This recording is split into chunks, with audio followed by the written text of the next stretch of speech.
നിറയെ യാത്രക്കാരുമായി മദ്യലഹരിയിൽ സ്വകാര്യ ബസിന്റെ മരണപ്പാച്ചിൽ. ബസ് ഡ്രൈവറെ പൊക്കി വളാഞ്ചേരി പോലീസ്. പിടിയിലായത് കൊലപാതക ശ്രമക്കേസിൽ പ്രതിയായ ആൾ. കോഴിക്കോട് തൃശൂർ റൂട്ടിലോടുന്ന ഹാപ്പി ഡേ ബസ് വളാഞ്ചേരി എത്തിയപ്പോഴാണ് സംഭവം. യാത്രക്കാരുടെ ഇടപെടലാണ് ഡ്രൈവറെ കുടുക്കിയത്. തൃശൂരിൽ നിന്ന് കോഴിക്കോട്ടേക്ക് പോകുന്നതിനിടെയാണ് സംഭവം.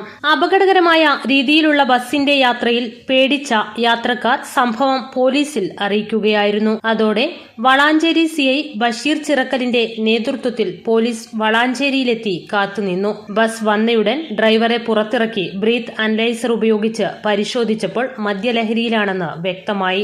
അതോടെ ബസ് കസ്റ്റഡിയിലെടുക്കുകയും യാത്രക്കാരുടെ ടിക്കറ്റ് റീഫണ്ട് ചെയ്യാൻ കണ്ടക്ടർക്ക് നിർദ്ദേശം നൽകുകയും ചെയ്തു. യാത്രക്കാരെല്ലാം പുറത്തിറങ്ങിയതോടെ ബസ് പോലീസ് സ്റ്റേഷനിലേക്ക് മാറ്റി. പിന്നീട് കുറ്റിപ്പുറം ഗവൺമെന്റ് താലൂക്ക് ആശുപത്രിയിൽ നടത്തിയ പരിശോധനയിലും ഡ്രൈവർ മദ്യപിച്ചിരുന്നതായി കണ്ടെത്തി.